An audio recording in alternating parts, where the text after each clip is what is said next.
তাড়াতাড়ি কাজ শুরু কর। ওঠ ওঠ।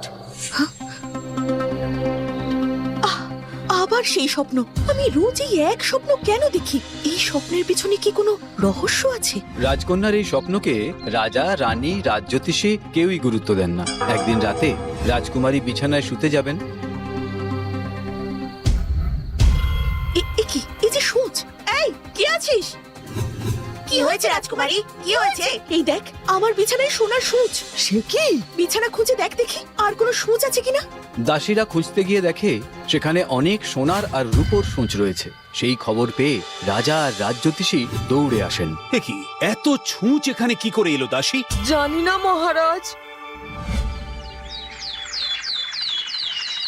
এরপর সারা রাজ্যে রটে যায় রাজকুমারীর বিছানায় সূঁচ পাওয়া আর ঘুমের মধ্যে দেখা স্বপ্নের কথা। পরের দিন এক থুরথুরে বুড়ো আসেন রাজসভায়। মহারাজ, আমি দীননাথ, বীরনগরে থাকি। রাজকুমারীর স্বপ্নের একটা ব্যাখ্যা আমার কাছে আছে, সেটা দিতেই এসেছি। কি ব্যাখ্যা? আমার মনে হয় এই তিনটি সূচেরই আলাদা আলাদা মানে আছে। সোনার সূচ কারণ রাজকুমারী রাজপ্রাসাদের আদর যত্নে মানুষ হচ্ছে, তাই সোনার সূচ। আর রূপোর ছুঁচ? এ এক অশুভ সূচনা। রাজ্যে এমন কোন প্রলয় আসবে যাতে রাজ্য ধ্বংস হয়ে যাবে, এটাই বাস্তব।